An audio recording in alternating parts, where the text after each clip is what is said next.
Welcome to Daily Gospel Reflections. I'm Dr. Ben Safransky. Today is one of my favorite verses to talk about and one of my favorite passages to teach about because people rarely stop and think really hard about it, and when they do, it blows their minds. So 20th century Christian writer and apologist C.S. Lewis, in one of his most famous books, Mere Christianity, described something that we call C.S. Lewis trilemma. And what he said was that basically, if you really read the Gospels, if you really pay attention to them, you cannot buy any nonsense about Jesus being a great human teacher, some kind of prophet of non-judgment or prophet of compassion or buddy Jesus.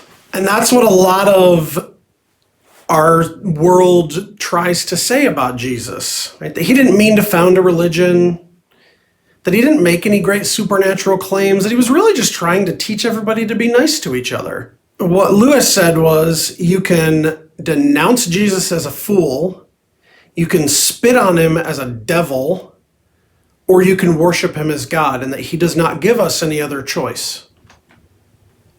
Because in the Gospels, he straight up claims to be God on earth.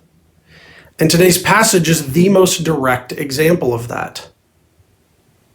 Right? This is the climax of the Jews challenging Jesus about where he's from and who his father is. And in today's reading, Jesus says to the Jews, "Amen, amen, I say to you, before Abraham came to be, I am." So they picked up stones to throw at him. And why did they pick up stones to throw at him after he said that?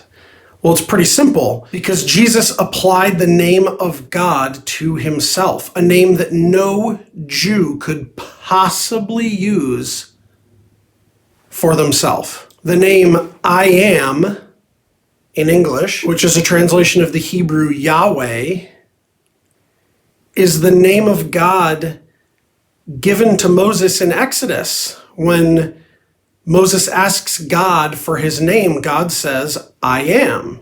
This name cannot be applied to anyone but God.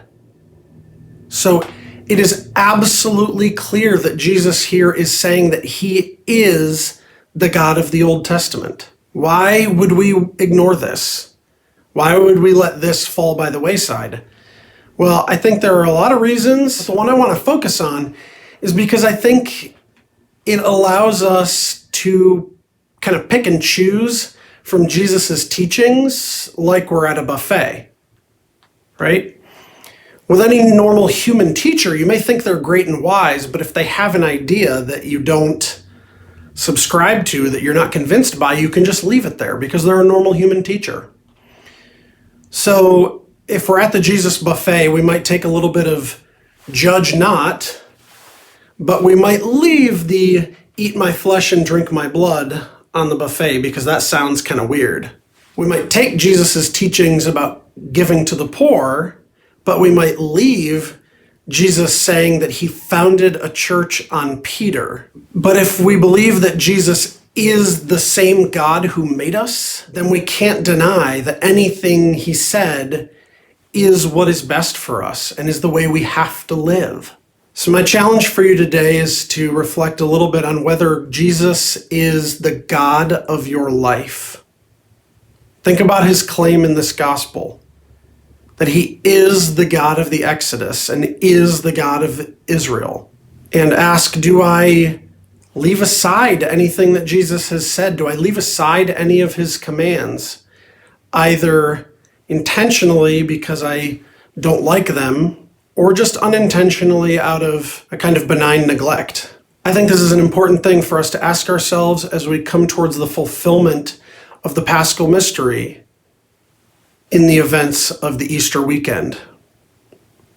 God bless you, and I will talk to you tomorrow.